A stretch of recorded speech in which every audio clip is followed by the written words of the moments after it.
신약성경 124면 누가복음 17장 11절로 19절 말씀 한번 찾으셨으면 한번 아멘 한번 하시죠. 네, 저하고 교독하십니다. 예수께서 예루살렘으로 가실 때에 사마리아와 갈릴리 사이로 지나가시다가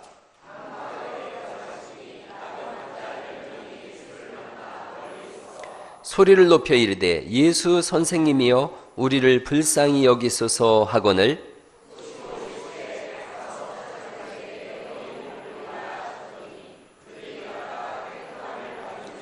그 중에 한 사람이 자기가 낳은 것을 보고 큰 소리로 하나님께 영광을 돌리며 돌아와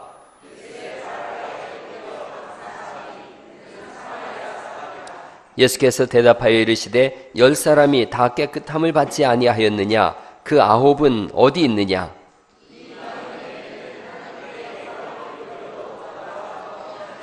다 같이 그들에게 이르시되 일어나 가라 네 믿음이 너를 구원하였느니라 하시더라. 아멘. 할렐루야. 네. 하나님이 우리를 지으시며 어찌 그리 신묘막직하신지요 라고 하는 그런 성경 말씀이 있는데 오늘 이렇게 보니까 너무 아름다우시고 너무 멋있습니다. 한번 서로를 향해서 이게 멋있고 아름다운 분들과 함께 예배하는 것은 감사한 일입니다. 한번 감사합니다 이렇게 인사 한번 하시죠. 감사합니다. 예. 또 옆에 분하고도 서로 감사합니다. 감사합니다. 예. 예. 아유 할렐루야. 잘 나오셨어요. 그냥 너무 좋은 주일 아침인데 우리 그 찬양 한번 부르고 말씀드리면 좋겠어요. 예수님이 좋은 걸 어떡합니까? 그 찬양이 있어요. 제가 천식이 아직 덜 나가지고 자꾸 콜록거리니까 여러분이 좀 크게 불러주시면 좋을 것 같습니다. 예수님이 좋은 걸 어떡합니까? 우리 한번 손뼉도 치시면서 한번 우리 하나님 앞에 찬송 올리시죠.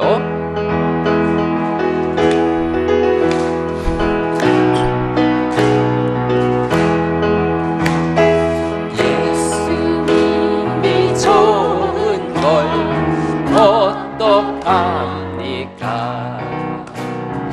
예수님이 좋은 걸 어떡합니까? 세상에 어떤 것도 비길 수 없네. 예수님이 좋은 걸 어떡합니까? 예수님이 좋은 걸 어떡합니까? 예수님이 좋은 걸 어떡합니까? 날 위해 십자가를 지신 예수님 예수님이 좋은 걸 어떡합니까? 할렐루야. 이렇게 하면 좋을 것 같은데 오후에라도 한번 해보면 좋겠어요. 베스트셀러 작가 중에 지그 지글러라고 하는 분이 있어요. 이분이 정상에서 만납시다라는 걸 오래전에 썼는데 이 책이 참 좋은 책이에요. 그래서 최근에 다시 이걸 재판하게 되어졌어요.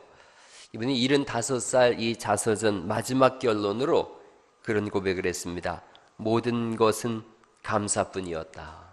감사 외에 다른 할 말이 없는 그러한 일생이었다. 3가지 감사를 합니다. 하나님께 먼저 감사해요. 하나님의 은혜. 혼자서 살아가는 줄 알았는데 하나님의 말씀과 하나님의 천사가 나를 늘 지켜주었습니다. 2번째, 가족들에게 감사해요. 가족들은 참으로 나를 행복하게 해준 인생의 가장 소중한 동반자였습니다. 그리고 이웃들한테 감사해요. 참으로 내게 고마운 분들입니다. 내가 아는 모든 분들은 다 좋은 분들이었습니다. 그래서 나는 감사 외에는 다른 할 말이 없습니다. 그런 거로 나는 가장 행복한 인생을 살았습니다. 한번 따라해 보세요. 하나님께 감사, 가족에게 감사, 이웃에게 감사. 예. 얼마나 행복한 사람이겠어요. 이런 일 저런 일을 생각하고 이분 저분을 생각할 때마다 다 감사한 거예요. 다 고마운 거예요. 그게 구원받은 사람의 마음이에요. 생각하면 분하고 한이 맺힌다. 저주받은 마음이지요. 오늘 누가복음 17장에는 10명의 나병 환자들이 나옵니다. 여러분, 이 나병 환자 한센병이라고 그러고요. 옛날엔 문둥병이라고 그랬어요. 얼굴이 이렇게 되어지고 손마디가 다 빠지고 그런 거예요. 이 사람들은 어디 사느냐면 사마리아 땅이나 갈릴리 땅에 살아요. 갈릴리, 사마리아의 땅은 이방 땅이라 그랬어요. 이방 땅. 버림받은 사람들이 사는 땅이에요. 소망도 없고 뼈마디가 다 썩어가는 사람들, 이 세상에서 병이 나을 거라고 하는 기대는 전혀 없는 사람들. 그래서 길을 가다가 자기가 나병 환자면 다른 사람한테 내가 나병 환자라는 걸 알려야 됐어요.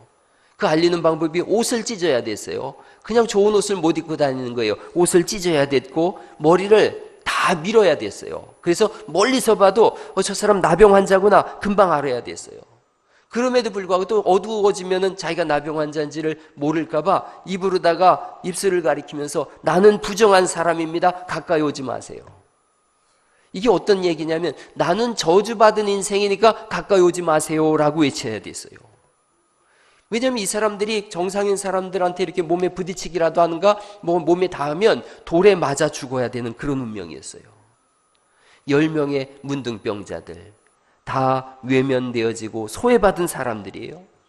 이들이 모여서 살 수밖에 없는 땅, 사마리아 땅이나 갈릴리 땅, 모두가 외면하는 땅이에요. 사마리아라고 하는 땅은 이스라엘의 오므리 왕이 세운 도시인데 수없이 많은 침공을 당했어요. 침공을 당할 때마다 왜 이 사람들이 쳐들어와가지고 전부 여자들은 겁탈을 해요.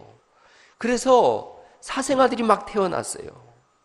이 땅에 사는 사람들은 늘 두려움이 있었어요. 그리고 정부로부터 지원받지 못하는 버림받은 억울함과 원통함으로 가득 차 있는 사람들이었어요. 갈릴리 땅은 또 어떤데요? 이사야서 9장 1절에 보면 이방의 갈릴리요 그렇게 되어 있어요. 우리가 갈릴리 교회인데 구약 성경에 여기를 뭐라고 하느냐? 이방의 갈릴리라는 거예요. 거기는 고통이 있고 흑암이 있고 그늘진 땅이라는 거예요. 심지어는 이사야서 9장 2절에 어둠의 땅이고 버림받은 땅이며 소외된 사람들이 모인 땅이라는 거죠. 하나님께서 우리 갈릴리를 세우신 것은 이 땅에 그런 사람들을 섬기고 도우라고 보내주신 줄 믿으시기 바랍니다. 예수님께서 그 사마리아와 갈릴리 땅으로 일부러 들어가세요. 성경이 뭐라고 써있냐면 흑암에 행하던 백성이 큰 빛을 보았다. 사망의 그늘진 땅에 거주하던 자들에게 빛이 비추어졌다. 어둠의 땅에 예수님이 들어가시자 빛이 비추어졌다라고 말씀하세요. 사마리아와 갈릴리로 찾아가시는 예수님, 그 버림받고 소외된 땅, 억울하고 원통하고 눈물 흘리는 땅으로 찾아가신 예수님, 그 예수님께서 오늘 우리에게 똑같이 동일하게 찾아오신 줄 믿으시기 바랍니다. 절망하고 억울하고 눈물 있는 사람들이에요. 나병 환자들처럼 인생의 마지막에 서 있는 사람들, 어제는 먹었으니까 오늘은 따뜻하게 지내다가 내일은 죽자, 미래도 없고 소망도 없던 사람들, 그 사람들이 우리라는 거예요. 겉으로 볼 때는 멀쩡한 것 같고 아무런 문제 없는 것 같지만 우리의 영적인 세계를 들여다보면 다 썩은 거예요. 다 빠져나가는 거예요. 머리도 빠지고 다 썩어가는 거예요. 그게 죄로 인하여 죽은 우리인지요. 그 땅을 예수님이 찾아가세요. 그 땅을 찾아가듯이 동일하게 우리를 찾아오셔서 우리를 만나주시고 우리를 하나님의 자녀 삼으신 줄 믿으시기 바랍니다. 이 나병 환자들은 또한 일생일대 예수님이 그들을 만나러 오신 그 기회를 놓치질 않습니다. 이 사람들이 두 가지를 정확하게 알고 있었어요. 첫째는 예수님께서는 자신을 고칠 수 있는 분이다, 이걸 알고 있었어요. 예수님은 모든 병의 의사이신 줄 믿으시기 바랍니다. 예수님은 치료자세요. 죽은 심령을 살리시는 분이세요. 병든 육신을 고치시는 분이세요. 나병 환자를 만나러 들어가셨다면 그 환자들은 당연히 살아나야 되는 줄 믿습니다. 그 예수님께서 오늘 우리에게 찾아오신 거예요. 예수님은 고치시는 분이시다. 오늘 예배 속에 예수님의 급속한 치유가 일어나실 수 있기를 간절히 축원합니다. 또 하나 이 사람들이 알고 있었어요. 예수님은 긍휼의 하나님이시다. 그래서 우리를 불쌍히 여기소서 그러면 예수님은 불쌍히 여기실 분이라는 걸 알고 있었어요. 다른 사람들은 다 피해 가야 됐어요. 다른 사람들은 돌을 던져야 됐어요. 다른 사람들은 접촉될까 봐 두려워했어요. 그런데 예수님은 다 받아주시는 분이세요. 예수님께 구원을 요청하는 자들을 예수님은 다 구원하시는 줄 믿으시기 바랍니다. 수고하고 무거운 짐진 자들아 다 가라 이렇게 말씀하신 분이 아니라 내게로 오라 내가 너희를 쉬게 하리라 말씀하신 분이 예수님이신 줄 믿습니다. 초청하시는 거예요. 누구든지 주의 이름을 부르는 자는 한 사람도 놓치지 않고 다 구원하신다고 하신 줄 믿으시기 바랍니다. 한 사람도 잃어버리지 아니하리라. 이들은 예수님을 찾았고 예수님은 이들을 만나러 가셨고 그들은 예수님을 불렀고 긍휼을 입었어요. 긍휼을 요청하자 주님께서 긍휼을 그들에게 베풀어 주십니다. 예수님이 하신 말씀이 14절 말씀의 단순한 말씀이에요. 한번 보시겠어요? 14절 말씀 한번 보시면 제가 읽어드릴게요. 누가복음 17장 14절을 먼저 읽을게요. 보시고 이르시되 가서 제사장들에게 너희 몸을 보이라 하셨더니 그들이 가다가 깨끗함을 받은지라. 가라 그랬어요. 제사장한테 가라 그랬어요. 왜 가라고 하느냐면 레위기 14장에 있는 율법 때문에 그래요. 같이 한번 읽어보시죠. 시작. 나병 환자가 정결하게 되는 날의 규례는 이러하니 곧 그 사람을 제사장에게로 데려갈 것이요 제사장은 진영에서 나가 진찰할지니. 제사장이 진찰하는 거예요. 저 다 낫는데요. 그냥 낫는 게 아니에요. 제사장이 판단하고 낫다 그러면 낫다라고 선포해야 돼요. 근데 예수님께서 10명의 나병 환자한테 제사장한테 가서 보이라는 거예요. 뭘 고쳐주고 보이라고 하시든가 약을 주고 보이라고 하시든가 기도를 하고 보이라고 하셔야 되는데 그냥 가라라고 말씀하세요. 아무런 변화가 없어요. 이들이 그런데 그걸 듣고 믿음으로 갑니다. 의심하지 않고 가지요. 그랬더니 성경이 뭐라고 써 있어요? 가다가 깨끗함을 받은지라. 오늘 예배하다가 깨끗함을 받은지라. 할렐루야. 예배하다가 나음을 얻은지라. 예배 속에 하나님의 그런 복이 임할 수 있기를 간절히 축원합니다. 이 사람들은 의심 없이 가는 거예요. 가다가 깨끗함을 받았어요. 이 이후의 행동이 다른 점이 있더라는 거죠. 다른 점이 10명이 갔어요. 그런데 9사람은 유대인입니다. 한 사람은 사마리아인이에요. 그래서 10사람이 다 와서 감사합니다 해야 되는데 유대인 9사람은 찾아오질 않습니다. 한 사람 사마리아인만 오는 거예요. 9사람에 대해서 한번 생각해 보세요. 이들은 왜 감사하다고 돌아오지 않았을까? 첫째, 그들은 예수님이 별로 하신 일이 없다고 생각하는 거예요. 예수님이 하신 일이 뭐죠? 가서 제사장한테 보이라. 끝이에요. 끝이에요. 그 자기들이 간 거예요. 가다 보니까 났어요. 자기들끼리 수군거렸겠죠. 예수님이 하신 일이 뭐냐? 우리 보고 가라 그랬어. 그러고는 뭐 약 하나 줬냐? 없어. 기도해 주셨냐? 없어. 그럼 뭐야? 그냥 예수님이 하신 일이 하나도 없네? 우리가 그냥 낫네? 혹시 지난번에 먹은 약이 들었나? 이런 거죠. 지난주에 내가 간곡하게 기도했더니 그게 드디어 하나님께서 응답하셨나? 이런 거예요. 10명의 유대인들을 9명의 유대인들을 다시 생각해 보세요. 이들은 유대인이에요. 하나님이 택하신 선민이라고 생각하는 사람들이에요. 특권의식을 가지고 있는 거예요. 내 왜 문둥병 걸렸지? 재수가 없어서 문둥병 걸렸어. 하나님의 은혜도 모르고 특권의식 속에 사는 사람들이에요. 그러자 감사할 생각이 없어요. 감사가 없자 예수님을 찾아감이 없어요. 여러분, 신앙이 그렇습니다. 그 크신 은혜를 기억하라고 하지만 생각해 보니까 은혜 입은 것 같지가 않은 거예요.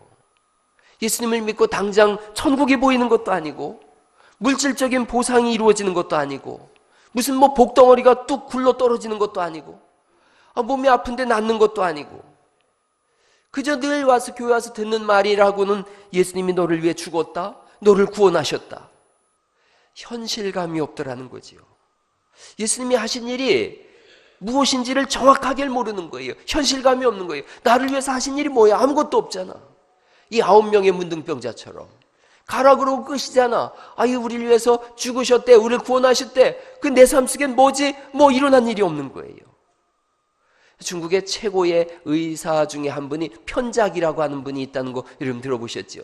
편작한테 이 왕이 물었대요. 위의 나라의 왕이 너보다 뛰어난 의사 있냐? 그랬더니 이렇게 얘기를 했대요. 자기 집에는 삼형제가 있는데 첫째 형님이 제일 뛰어나고 둘째 형님이 그 다음 뛰어나고 제가 제일 못합니다. 그거 어떻게 뛰어난데? 첫째 형님은 지나가다가 사람 얼굴만 봐도 저 사람 속에 병이 아직 생기지도 않았는데 어떤 병이 생길지를 알고 미리 처방을 해준다는 거예요. 그러니까 아프지도 않는데 약을 주니까 이거 뭐 이상한 인간 아니야? 이러고 먹고서는 아무렇지도 않으니까 감사를 안 한다는 거예요. 둘째 형은 조금 병이 깊어졌을 때 알아본대요. 그래서 그때 약을 주니까 조금 더 감사한대요. 아유, 그래도 저 사람은 내가 감기 정도 났을 때 고쳐줬네? 고맙한다는 거예요. 자기는 깊은 병이 들었을 때만 안다는 거예요. 그래가지고 너무나 깊으니까 째기도 하고 또 그 진기한 약을 쓰기도 하고 침을 놓기도 하고 막 몇 날 며칠을 고생하니까 다 자기가 고쳐주면 고맙다고 한다는 거죠.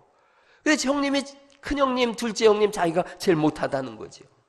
예수님은 편작의 큰형님보다 더 뛰어난 분인 줄 믿으시기 바랍니다. 전혀 우리는 알지도 못했는데 성경대로 말씀드리면 우린 죽었어요. 죽은 우리를 예수님께서 우리가 알지도 못하던 때에, 듣지도 못하던 때에 2000년 전에 우리를 위하여 십자가의 죽으심으로 우리를 살려내신 줄 믿으시기 바랍니다. 우리에게 전혀 고통을 주지 아니하시려고 대신 모욕을 받으시고 매를 맞으시고 십자가를 지시고 피와 물을 다 흘리셨다라고 성경이 말씀하고 있어요. 베드로전서 2장에 이런 말씀이 있습니다. 같이 한번 읽어보시죠. 시작. 친히 나무에 달려 그 몸으로 우리 죄를 담당하셨으니 이는 우리로 죄에 대하여 죽고 의에 대하여 살게 하려 하심이라. 그가 채찍에 맞음으로 너희는 나음을 얻었나니. 아멘. 그래서 이 은혜를 알면 감사하는 거예요. 알면 감사하는 거예요. 어떤 분이 그러셨어요. 예수님 믿는 것은 너무 싱거워서 못 믿겠다고. 싱겁다는 거예요. 뭐 와서 뭐 하는 게 있어야죠. 싱거워서 못 믿겠다 그랬는데 그분이 중병에 걸렸다가 죽다 살아났어요. 중병에 걸려서. 그래서 그분이 그 다음부터 늘 말이 바뀌었다 그래요. 싱거울 때 잘 믿으세요. 짭짤해지면 죽다 살아나는 수가 있습니다. 이게 맞는 거예요. 옆에 분 한 분이 알려주세요. 싱거울 때 잘 믿읍시다. 싱거울 때 잘 믿으셔야 돼요. 싱거울 때. 짭짤하게 다가오면 죽다 사는 거예요. 불교에 귀의하는 사람들이 귀의하는 이유 중에 하나가 뭐냐면 뭘 하기 때문이래요. 불교에 가면 고행을 하지 않습니까? 고행을 많이 할수록 신령하다라고 생각한대요. 인도에 있는 사람, 여러분 우리도 이런 거 한 번씩 할까요? 다음 주부터 마당에 가서 전부 나무 심어놓은 옆에 가가지고 구덩이 하나씩 파고 머리 묶고 있어 볼까요? 이런 고행을 하니까 막 이렇게 가시에다가 막 굴르는 거예요. 이렇게 해야지 구원받는다라고 생각하는 거예요. 청화스님이라고 있는데 그분은 출가하신 다음부터 40년간 한 번도 바닥에 누워서 자본 적이 없대요. 앉아서 잤다는 거예요. 그러니까 뭔가 신령해 보이는 것 같은 거예요. 어느 날은 뭐 3년간 무건정진이 뭐냐면 말을 한마디도 안 하고 3년간을 있는 거예요. 3년간을. 여자들 보고 한번 얘기해 보세요. 무건정진하시오. 한번 해봐요. 무건정진하시오. 그러면 여자들이 뭐라 그래요? 죽으라 하시오. 죽으라 하시오. 여러분 싱겁게 구원해 주셔서 감사합니다. 할렐루야.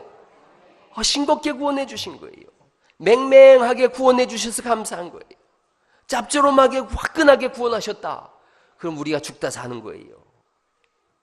이것처럼 귀한 일이 없어요. 우리가 알지 못했었는데, 전혀 예상하지 못했었는데, 죽었는지도 모르고 죽은 사람이 뭘 죽었는지 뭘 알아요. 죽어 있었는데 우리를 살리시고 구원하시고 모든 것을 주시고, 그리고 오늘도 이 말씀을 듣게 하시는 줄 믿습니다. 그런 찬송이 있어요. 한번 불러보시겠어요? 날 구원하신 주 감사, 지난 추억이네 감사. 1절만 한번 불러보시죠.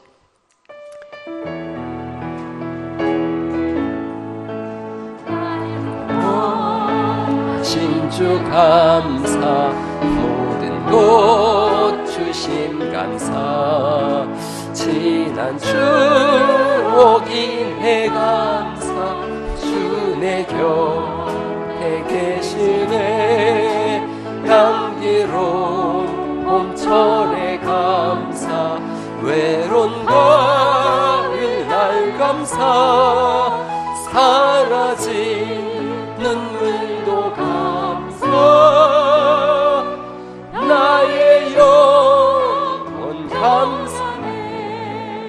할렐루야. 주님이 다 차려놓으시고요, 상을 베풀어 놓으시고 우리의 잔을 넘치게 하시는 줄 믿습니다. 그래서 주님이 하신 일을 생각해보면 늘 감사하는 거예요. 성경에 범사에 감사하라, 범사에 감사하라, 모든 일에 감사하라는 거죠. 그저 감사하는 거예요. 돌아보면 하나님이 하신 걸 알 수 있거든요. 이 9명의 문둥병자, 주님이 하셨다는 걸 생각하지 않는 거예요. 그러자 병난 것을 인하여 기뻐하면서 그냥 휙 떠나가고 마는 거예요. 그냥 감사하면서 살아가실 수 있길 바랍니다. 작년에 제가 그런 말씀 드렸어요. 어떤 여자분이, 자매님이 가게를 하는데 안 되는 거예요. 그 예수님을 잘 믿는 분인데 가게를 해도 안 되니까 사람들이 비웃어요. 마스도 못 채우는 거예요. 그 목사님한테 와가지고 목사님 기도해 주세요. 가게가 잘 안 됩니다. 그 목사는 뭐라 그래요? 그래도 감사하십시다 그러는 거예요. 마수도 못 채우니까 얼마나 고맙고 감사한지요. 그러고 기도를 해주네요. 사람들이 비웃으니 감사합니다. 그래서 속이 상했어요.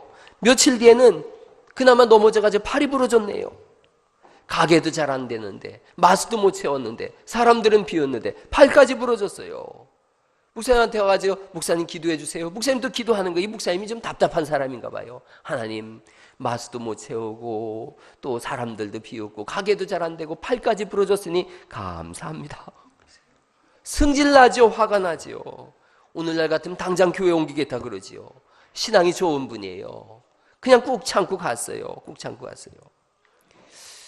어느 날 또 온 거예요. 며칠 뒤에. 이번엔 가게가 넘어가게 생겼다는 거예요.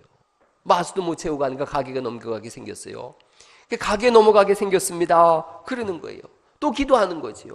하나님, 마수도 못 채우고 장사도 안 되고 팔도 부러지고 사람들도 비웃는데 가게까지 넘어가게 됐습니다. 감사합니다 그러는 거예요. 가게 팔았어요. 몇 주 뒤에 다른 가게를 차렸는데 그 가게 차리고 며칠 있다가 이분이 싱글벙글 웃으면서 오더래요. 새로 산 가게 자리로 도로가 나가지고 큰 웃돈을 주고 그걸 팔게 생겼다고 그러더라는 거예요. 여러분, 끝을 보면 감사하게 되는 줄 믿습니다. 몇 수 앞을 보는 거예요. 지금 당장 뭐 이렇다 저렇다 할 거 없어요. 그냥 끝을 바라보시고 끝에 주님이 손잡고 계심을 보시고 바보처럼이라도 감사합니다 하고 살아갈 수 있기를 간절히 바랍니다. 여러분, 제가 그렇게 한번 써봤어요. 범사 감사. 한번 읽어볼까요? 시작. 범사 감사, 그럼에도 감사, 그럴수록 감사, 그것까지 감사. 그 감사예요. 다시 보세요. 다시 보세요. 범사 감사해요. 모든 일에 감사해요. 안 좋은 일이 왔어요. 그럼에도 감사한 거예요. 더 자꾸 안 좋은 일이 겹쳐요. 그럴수록 감사하는 거예요. 끝까지 안 좋아요. 그것까지 감사하세요. 하나님은 답을 가지고 계세요. 답을. 금년 한 해 동안을 살아오셨어요. 여러분, 나름대로 다 어려움이 있고 위기가 있었지요. 여러분, 개인 가정마다 어려움이 있고 위기도 있지요. 목사도 개인적으로 52 됐는데 목회를 멈춰야 되나 하는 제 나름대로의 큰 위기가 있었어요. 그러나 오늘도 은혜 가운데 여기 서서 복음을 증거해요. 끝을 바라보면 감사밖에는 없는 줄 믿으시기 바랍니다. 당장 지금의 아픔, 이것 때문에 우리는 불평하기도 하고 분노하기도 하고 원망하기도 합니다. 그런데 자꾸 뒤를 바라보는 거예요. 끝을 바라보는 거예요. 하나님이 하시는 일을 바라보는 거예요. 그래서 미리 감사하는 것이 우리 신앙인인 줄 믿습니다. 나병 환자가 예수님을 만나자 깨끗해졌어요. 예수님이 그 마태복음에 보면 나병 환자의 손을 잡으시는 장면이 나와요. 주일은 예수님 손잡는 날인 줄 믿으시기 바랍니다. 주일날 일찍 오세요. 일찍 오셔서 늦게 가시기 바랍니다. 주님과 오랫동안 머물러 있으시기 바랍니다. 생각해 보니까요, 이 세상에서 가장 귀한 것은 예수님 손잡는 것밖에 없는 줄 믿습니다. 그것보다 더 귀한 일이 없고 그것보다 더 대단한 일이 없어요. 예수님 만나는 것보다 더 대단한 일이 없어요. 어떤 분은 청와대 가서 대통령 만나고 왔다고 자랑하던데 우리는 온 천지 만물을 지으신 하나님을 매주 예배당에서 예배하면서 만나는 사람들인 줄 믿습니다. 이것보다 귀한 일이 세상에 어디 있어요. 이 귀한 분을 만나면 다른 것은 조금 시시해지는 거예요. 재산이 한 100억 원 정도 있는 사람이 1,000원짜리 이거 떨어졌다고 줍겠어요? 또 있는 놈들이 더하다 그러니까 주실 수도 있겠죠. 천국을 소유한 사람은 세상 일로 인하여 유동하지 않는 줄 믿습니다. 하나님을 소유했는데요, 음식이 맛이 있어도 감사하고 맛없어도 감사한 거예요. 자녀들이 잘해도 감사해요, 못해도 감사합니다. 예수님이 없다면 그 좋은 집이 무슨 소용이 있겠어요? 예수님이 안 계신다면 이 좋은 옷이 무슨 소용이 있겠어요? 명품이 아니어도 예수님으로 옷 입으면 그것이 천하제일의 명품인 줄 믿습니다. 예수님 없으면 아무 의미가 없는 거예요. 아무 소용이 없는 거예요. 아무런 감사도 없는 거예요.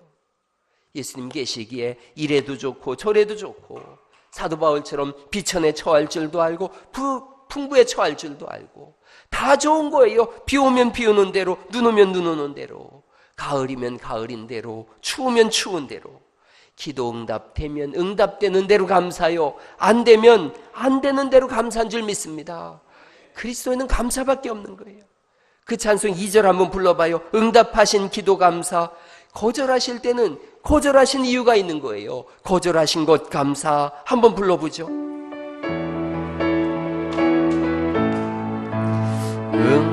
응답하신 기도 감사, 거절하신 것 감사, 헤쳐나온 풍랑 감사, 모든 것 채우시네.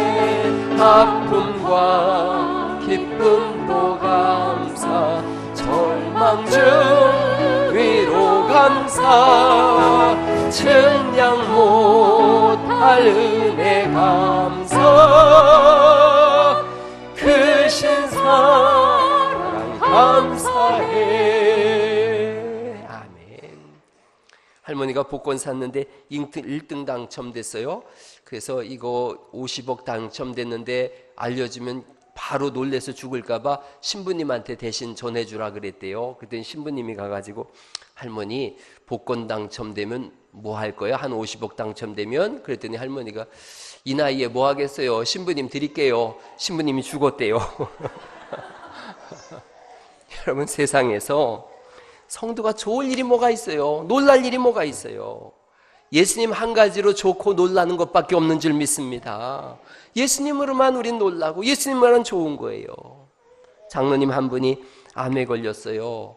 그 교인들이 큰 충격을 받고 울면서 날마다 기도하는데 그 장로님이 담담하신 거예요. 지금까지 많이 살았는데 그게 뭐 이렇게 슬프냐? 하나님 은혜로 살았는데 워낙 평안하고 워낙 잘 드시고 워낙 잘 주무시니까 누가 당황했냐면 암이 당황했어요. 세상에 암 그러면 다 그냥 놀라가지고 미치는데 이 장로님은 너무 담담한 거예요. 암이 미쳤대요. 그래서 견디다 못해서 암이 떠나갔다는 거죠. 하나님이 함께 하시는 사람은 담담한 사람인 줄 믿습니다. 하나님 없는 사람은 답답한 사람인 거예요. 한번 옆 사람한테 물어보세요. 담담하십니까? 답답하십니까? 한번 물어보세요. 오늘 답답하게 오셨을지라도 예수님을 인하여 담담해지실 수 있기를 간절히 축원합니다. 근거가 사무엘하 7장에 보니까 우리가 담담하고 우리가 힘있게 살아갈 근거가 있어요. 사무엘하 7장에 천천히 같이 한번 읽어봐요. 시작. 내가 가는 모든 곳에서 내가 너와 함께 있어 내 이름을 위대하게 만들어 주리라. 해하지 못하게 하여 모든 원수에게서 벗어나 편히 쉬게 하리라. 여호와가 너를 위하여 집을 짓고 내 몸에서 날 내실을 내 뒤에 세워 그의 나라를 견고하게 하리라. 아멘. 그냥 복잡한 수식어 다 빼고서 써본 거예요. 노란 글자만 다시 한번 읽어보시겠어요? 시작. 내가 너와 함께 있어 위대 벗어나 편히 쉬게 하리라. 집을 짓고 견고하게 하리라. 이 은혜가 있기를 간절히 축원합니다. 하나님이 이 말씀은 그런 뜻이에요. 내가 꼭 붙잡고 가겠다는 거예요. 내가 꼭 붙잡고 갈게. 이 세상에서 우리를 꼭 붙잡고 갈 분이 누가 있어요? 우리 삶의 걸음걸음을 붙잡고 가시는 분은 주님밖에 없어요. 세상의 논리가 뭐예요? 조금만 잘못해도 조금만 실수해도 내팽개치는 것이 세상의 논리 아니에요? 누가 우리를 붙잡아 주는가? 실수해도 넘어져도 끝까지 붙잡아 주는 분은 예수님밖에 없는 줄 믿습니다.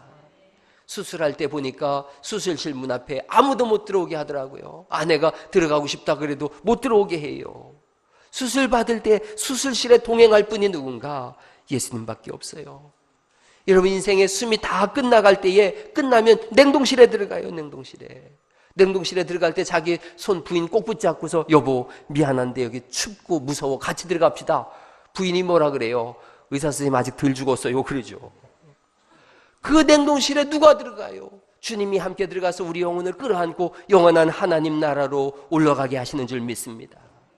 억울한 일 만날 때, 캄캄한 일 만날 때, 시험 당할 때, 아파서 눈물 흘릴 때, 고통 당할 때, 이 10명의 문둥병자처럼 온몸이 썩어져 갈 때에, 잠 못 이루는 밤을 가질 때, 사마리아 땅 갈릴리 땅에 버림받은 땅에 살 때, 원통에서 눈물도 안 나올 때에 버림받을 때, 누가 내 손 잡아줍니까? 누가 나를 인도해 줍니까?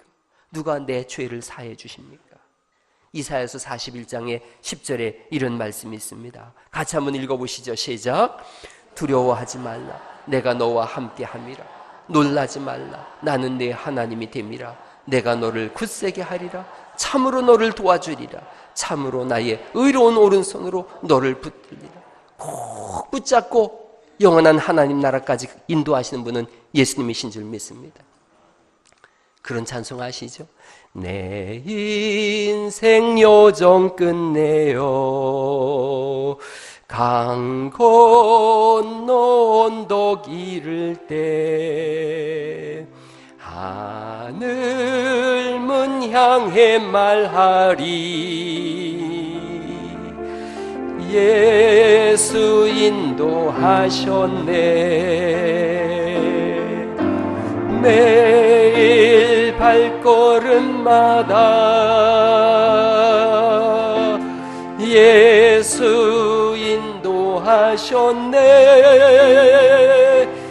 나의 무거운 죄짐을 모두 벗고 하는 말 예수 인도하셨 이 가시밭길 인생을 가시밭길 인생을 어덕이면서 갈 때에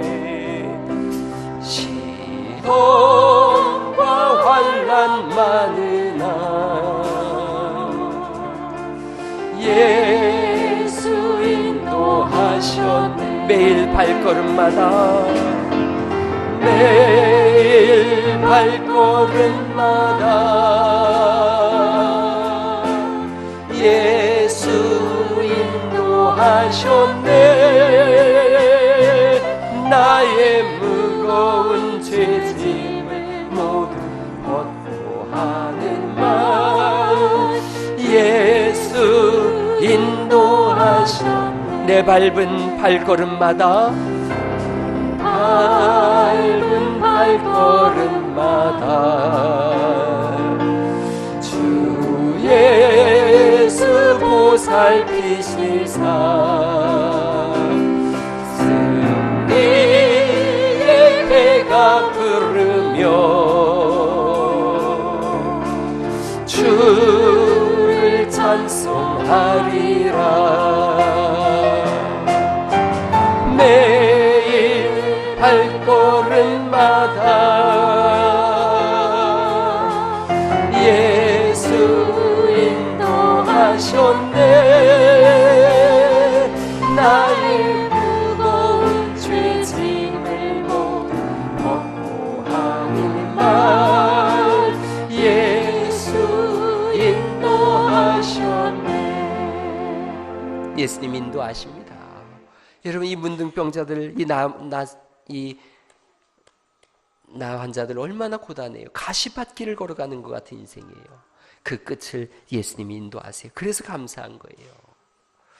훌륭하게 자녀 키워내신 권사님 하는 얘기 들었어요. 어떻게 자녀 잘 키워내셨습니까? 자녀 잘 길러내는 비결이 있대요. 보니까 3가지예요. 감사하는 사람이 되라. 불평하는 친구 두지 마라. 감사하는 친구를 두라. 이 3가지 얘기한대요. 자녀 앞에 놓고. 뭘 가르칠 수 있겠어요? 딱 세 가지예요. 다시 한번 같이 읽어보시죠. 시작. 감사하는 사람이 되라. 불평하는 친구 두지 말라. 감사하는 친구를 두라. 그랬더니 자녀들이 성공하더라는 거예요. 여러분, 자녀들을 앉혀놓고 똑같은 얘기 하세요. 감사하자. 불평하는 친구 있거들랑 멀리 둬라. 감사하는 친구 있거들랑 평생의 친구로 사겨라. 그게 자녀 교육의 전부예요. 전부. 예수님께서 다 고치시고 9사람을 찾으세요. 17절에 그 9사람은 어딨냐? 감사해야 되는데 감사해야 되는 그 시간에 감사를 못하는 그 사람은 어딨냐는 거예요. 감사해야 될 사람을 찾고 있어요. 감사하는 한 사람이든지 아니면 감사를 해야 되는데 사라진 9사람인지 우리 보고 똑같이 물어보시는 거예요. 감사하는 그 한 사람으로 세움받으실 수 있기를 간절히 바랍니다. 중세 수도원에 있는 글이라 그러지 않습니까? 감옥과 수도원은 너무나 비슷하다. 그러나 한 가지 차이가 있는데 감옥은 불평과 원망으로 하루를 열어가고 수도원은 감사와 찬양으로 하루를 열어간다. 그게 차이예요. 그럼 잘 생각해 보세요. 교회가 감사를 잃어버렸다. 그럼 여기 감옥이에요. 감사를 찾을 수 있다면 감옥도 교회가 되는 거예요. 여러분, 우리가 감사가 없다 그러면 죄수라는 거예요. 감옥 속에 있는 사람이에요. 감사가 있어요? 그러면 그는 하나님의 사람이에요. 여러분, 날마다 감사해 보시죠. 감사했더니 19절에 내 믿음이 너를 구원하였느니라 라고 구원을 선포하세요. 누가 구원받을 수 있는가? 감사한 사람이 구원받는다는 거예요. 성경 말씀 그대로예요. 감사를 했으니 내 믿음이 너를 구원하였다. 사마리아인 나병 환자입니다. 이 사람은 사마리아인이에요. 부모에게 버림받았어요. 사람들에게 비웃음을 당해요. 이방인이에요. 나병 환자예요. 멸시천대의 대상이에요. 갑자기 났어요. 어떻게 하겠어요? 두 가지 액션이 있어요. 집으로 뛰어가면서 소리치지 않겠어요? 나 문둥병 걸렸을 때 외면한 이 못된 인간들아, 나 그 지옥에서 살아나왔다 외치지 않겠어요? 어찌 나한테 그럴 수가 있었단 말이냐? 이 사람은 그렇게 하질 않습니다. 그 무수한 고통에서 벗어난 것으로 인하여 감사를 처음으로 열어요. 감사합니다. 그게 첫 시간이에요. 이 사람은 진실로 속과 겉이 완전히 치유된 사람이에요. 신앙생활 하면서 때로는 잘 될 때가 있고 잘 풀릴 때가 있어요. 건강이 회복될 때가 있고 명예가 세워질 때가 있고 부유해질 때가 있어요. 그러면 세상을 향해서 달려갑니다. 이 사람은 건강이 회복되어졌어요. 그러자 예수님을 향해서 방향을 돌려요. 하나님 나라를 향하여 달려나가는 사람이 되어졌어요. 그러자 오늘 우리가 읽은 성경의 주인공이 되어집니다. 개인적으로 저도 보니까 제가 66년생이에요. 저보다 연세 많으신 분들의 세대가 어떤 세대냐? 불평하는 세대예요. 거의 동의하실 거예요. 저도 불평하는 세대 속에서 보고 들은 것이 불평이었어요. 그러다 보니까 저와 연배가 비슷한 분들이나 연세 많으신 분들 불평하는 세대예요. 자녀들을 가르칠 때 어떻게 가르쳤느냐? 감사보다는 불평이 먼저 나온 그런 세대예요. 그러니 우리 세대의 영향을 제대로 받은 자녀들은 감사가 없어요. 불평하는 거예요. 좋은 걸 줘도 좋은 줄 몰라요. 그래서 늘 불평해요. 용돈 받아놓고서 부모님 은혜 감사합니다 그렇게 인사하는 애들 별반 없어요. 좀 적은데? 이러지 않습니까? 불평하는 세대 속에서 살아왔어요. 예수님을 믿었어요. 예수님 믿고 나서도 잘 안 바뀌는 거예요. 불평함으로 인해서 얼마나 많은 걸 잃었는지 몰라요. 너무나 많은 걸 잃었어요. 그럼에도 불구하고 여전히 불평하고 있어요. 오늘 추수감사주일날 한 가지만 해보십시다. 불평을 포기하고 감사의 삶으로 나아갈 수 있기를 간절히 바랍니다. 그 훈련을 해보는 거죠. 훈련을 해보는 거예요. 짧은 인생이지만 평생을 통해서 얻은 진리예요. 불평 대신 감사하리라. 그런 사람만 다시 한번 아멘. 그렇게 해보십시다. 오늘부터 불평이 나오려고 할 때 그냥 입을 때리세요. 입을 때려서라도 감사해보자. 감사해보자. 감사하면 바뀌어지게 돼 있어요. 여러분, 윤인수 목사님이라고 하는 분이 앞을 못 보시는 분이세요. 이분이 앞을 못 보는데 어린 시절부터 어머니는 병들어 있고 아버지는 돌아가셨고 6.25 전쟁 때 다 잃어버리고 판자촌에서 살면서 신문 팔고 구두 닦고 그러는 거예요. 그래서 자꾸 앞도 못 보는데 구두 닦고 신문 친구 손잡고 다니면서 돌리고 돈을 벌어 왔어요. 돈을 벌어 와서 엄마한테 딱 내놨어요. 엄마 오늘 이만큼 벌었어요. 그랬더니 엄마 첫 마디가 감사헌금 하자 그러는 거예요. 이 어린 소년이 가슴에 비수가 박혔어요. 무슨 놈의 감사해, 무슨 놈의 감사. 하나님이 뭘 해주셨다 그래. 나 눈 멀고 엄마 병들고 전쟁통에 집 잃어버리고 다 잃어버렸는데 무슨 놈의 감사야. 그 어머니가 그러셨어요. 고향 잃어버린 것도 한이고 집 잃어버린 것도 슬픔이고 건강 잃어버린 것도 서러운데 하나님까지 잃어버리면 우린 뭐가 남냐. 하나님까지 잃어버리면 우린 어떻게 사냐. 그저 감사하자 그랬다 그래요. 여러분 다 잃어버려도 하나님 붙잡고 감사하면 내일의 소망으로 나가게 되는 줄 믿습니다. 어제의 어려움이 있었고 오늘의 눈물이 있었고 아픔이 있었다고요. 내일 하나님께서 그 손 붙잡고 다시 한번 찬란한 빛된 삶으로 너 이방의 갈릴리여 흑암의 땅이여 어둠의 땅이여 빛이 비추리라 한 그 약속대로 반드시 이루실 줄 믿으셔서 오늘부터 날마다 우리 입술에서는 감사만 터져 나오시기를 예수님의 이름으로 축원합니다.